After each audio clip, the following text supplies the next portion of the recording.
اور اس کی وجہ سے لوگ پرووکیٹ ہوئے, اشتعال میں آ گئے, اور جو مشتعل ہوئے انہوں نے بھی جو نتیجہ نکالا وہ بھی انتہائی بھیانک تھا, جس کی وجہ سے اسلام کی, مسلمانوں کی اور پاکستان کی بدنامی ہوئی. آپ نے یہ بات کی کہ ہم اکثر دیکھتے ہیں اخباروں پہ عربی لکھی ہوتی ہے اس کو لٹکا دیتے ہیں, اگر کئی سیف جگہ پہ رکھ دیتے ہیں. اب یہی بات اگر میں کہوں کہ ہم سعودی عرب میں جاتے ہیں, وہاں پہ قرآن پاک کو جہاں پڑھا جا رہا ہوتا ہے, اگر چیئر پہ بیٹھ کے پڑھا جا رہا ہے تو اس کو چیئر پہ ہی رکھ کے جو نا عوام چلی جاتی ہے, فرش پہ بیٹھ کے پڑھا جا رہا ہے فرش پہ رکھ کے چلی جاتی ہے, تو کیا وہ گستاخی کے زمرے میں نہیں آتا کیا؟ جو میں عرض کرتا ہوں, یہ ان لوگوں کا میں سمجھتا ہوں ہلکا پن ہے. انہوں نے ایسا کرنا, دیکھیں قرآن کریم کا ایک تقدس ہے, ایک احترام ہے, وہ اللہ کا کلام ہے. آپ اپنے باپ کے, آپ کی جس سے آپ کو محبت ہوتی ہے نا, آپ اس کا لیٹر بھی اس طرح نہیں پھینکتے ہیں, اس کو بھی آپ سنبھال کے خوشبو لگا کے سینے سے لگائے رکھتے ہیں. یہ اللہ کی طرف سے بندوں کے نام ایک خط ہے, ایک پیغام ہے. تو ہمیں شرعی تقاضے کیا ہیں وہ بھی غلط کر رہے ہیں. ہم غلط کو جسٹیفائی نہیں کر سکتے, فلاں چیز بندہ غلط کر رہا ہے تو ہم بھی اس کو غلط کر سکتے ہیں, نہیں. ہمیں ان کو یہ اویئر کرنا چاہیے کہ یہ اگرچہ عربک لینگویج ہے لیکن یہ اس کو صرف لینگویج نہ سمجھے, یہ اللہ کا کلام ہے, الہامی کتاب ہے. وہ ان کو سمجھانا چاہیے جا کے ہم ان کو فالو کریں. غلط چیزوں میں کسی کو فالو نہیں کیا جاتا. اچھا جی, آپ نے آپ کے مطابق یہ واقعہ جو ہے ایک سری لنکن شہری کو آگ لگا دینا آپ کی نظر میں ٹھیک نہیں ہے, عدالتیں موجود ہیں, یہ سارا کام کرتی ہیں, لیکن آپ ہمیں گستاخی کی تعریف بتا سکتے ہیں کہ گستاخی اصل میں ہے کیا, حقیقی معنوں میں گستاخی کیا ہے؟ میں عرض کرتا ہوں, اس میں ہمارے پاکستان پینل کوڈ میں باقاعدہ 295A-B-C جو تھی یہ سارا آلریڈی درج ہے, لیکن جو بائبل ہے اس میں ہے دا کرائم آف انسلٹنگ اور شوئنگ ٹیمپر اور lack of reverence for God اور ریلیجن اینڈ اٹس ڈاکٹرائنس. ایک جو ہے. اب دوسرا جو ہمارے PPC میں ہے اس میں یہ ہے کہ whoever by words either spoken or written or by visible representation or by any imputation, innuendo or insinuation directly or indirectly defiles the sacred name of the Holy Prophet Muhammad sallallahu alaihi wasallam shall be punished with death or imprisonment for life and shall also be liable to fine. اب اس میں بھی جو life imprisonment ہے وہ اس کو ختم کر دیا گیا, اب صرف ڈیتھ پینلٹی رہ گئی ہے. بولنے سے, لکھنے سے, اشارے سے, کنائے سے جو بھی رسول اللہ صلی اللہ علیہ وسلم کی توہین کرے گا وہ بلاسفیمی کا مرتکب ہوگا اور اس کو سزا دی جائے گی. اب لیکن یہ ڈیفائن کرنا یا اسکالرز کریں گے کہ یہ عمل جو ہے یہ واقعہ ہی بلاسفیمی بنتی ہے, اس کے لیے جید علماء اور اس کے بعد پھر جید علماء کی رائے جس کو ہم فتویٰ کہتے ہیں, اوپینین, وہ فتویٰ. اچھا یہ بھی ایک غلط بات ہے کہ اس فتوے کو وہ کہتے ہیں جی فتویٰ ڈیتھ کا دے رہے ہیں. ہم جو ایکسپرٹس ہوتے ہیں وہ اوپینین دیتے ہیں.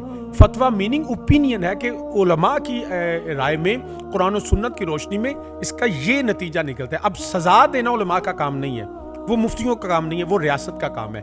تو علماء ایکسپرٹ اوپینین دیتے ہیں and the state will take the action. So یہ ایکچولی پرابلم ہے.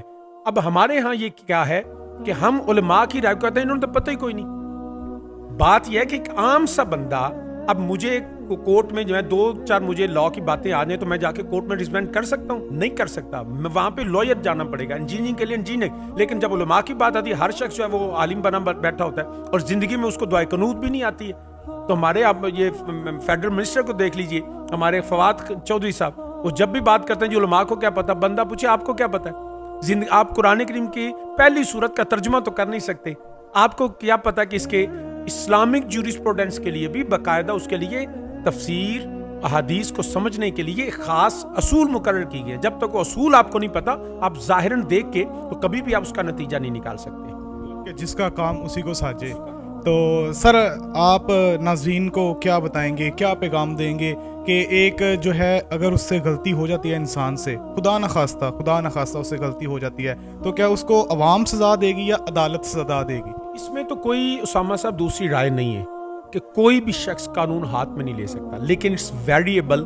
میں اس پہ بڑا کلیئر ہوں کہ جب بھی اس طرح کا معاملہ ہوتا ہے تو اس کا مطلب ہے کہ we don't believe in the justice system, it's a failure of state. یہ پہلا واقعہ نہیں ہے. اب اس کو ایک خاص تنظیم مذہبی کے ساتھ جوڑا جا رہا ہے اور اس خاص مذہبی تنظیم کو جو ہے نا ہم نوٹوریس بنا رہے ہیں. جب وہ تنظیم کا وجود بھی نہیں تھا تو پاکستان میں تو گجرانوالہ میں بندوں کو جلایا گیا, یا نسٹر ٹاؤن میں ایک نان مسلم کی طرف سے مسلمانوں کو جلایا گیا. ٹھیک ہے, اس طرح آپ دیکھیے یہ وہ کوٹ رادھا کرشن کے پاس بھٹے کے اندر جلایا گیا, تو اس وقت تو یہ تنظیم بھی نہیں تھی. تو یہ ایکچولی ایک مائنڈ سیٹ ہے کہ لوگوں کا ریاست اور ریاست کے اداروں پہ اعتماد جا رہا ہے. وہ سمجھتے ہیں کہ اس کو جو ہے وہ سزا نہیں ملے گی, تو لوگ پھر انتقامی کاروائیاں کرتے ہیں. تو جب تک ریاست جو ہے وہ سب کے لیے برابر نہیں ہوگی, جو مجرم ہے چاہے وہ کسی جرم کا مجرم ہو, اس طرح جب کوئی توہین رسالت کا مجرم ہو تو ریاست جب اس کو ہینگ کرے گی نا, تو پھر میں قانون ہاتھ میں نہیں لوں گا. میں اس کا یہ مطلب نہیں کہ میں لوگوں کو پرووکیٹ کر رہا ہوں کہ قانون ہاتھ میں لو. میں یہ کہہ رہا ہوں کہ ریاست کو جاگنا چاہیے, قانون کو جاگنا چاہیے. وہ جب بھی ایسا واقعہ ہو وہ اس کی فیور مجرم کی طرف نہیں ہونی چاہیے کہ جی ہمیں انٹرنیشنل دباؤ ہے, یہ ہو جائے گا وہ ہو جائے گا. بھئی دنیا نے کبھی ہم سے پوچھا کہ ہمارا ملک کا مجرم سزا دیں کہ نہ دیں؟ ہمارے ملک میں قانون میں جرم ہے, اس کو سزا ملنی چاہیے. اچھا جی, آپ کی نظر میں وزیر اعظم نے جو اس کو عدنان ملک کو ایوارڈ دیا ہے, کیا وہ ٹھیک ہی ہے؟ میں یہ سمجھتا ہوں کہ دیکھیں جی اس کا ایک رول تو ہے. عدنان ملک نے ایک مطلب اچھا کام کیا, اس سے جانے میں ہوا یا انجانے میں ہوا اس کا میں نہیں جانتا, لیکن بہرحال اس سے بہت اچھا کام ہوا. اس نے ایک ایسے شخص کو بچانے کی کوشش کی جس کی سزا موب کو نہیں دینی چاہیے تھی. ٹھیک ہے نا, اس حد تک میں بالکل to this extent I agree with this کہ ہی شوڈ بی اپریشیٹڈ. ناظرین, جیسا کہ آپ نے سنا کہ شاہ جی نے بہت اچھی اور تفصیلی گفتگو ہمارے ساتھ کی. امید ہے کہ آپ اس کو سمجھنے کی کوشش کریں گے.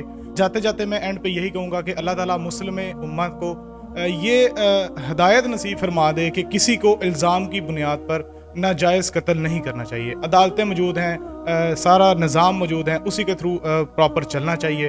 تو اسی کے ساتھ مجھے اجازت دیجیے.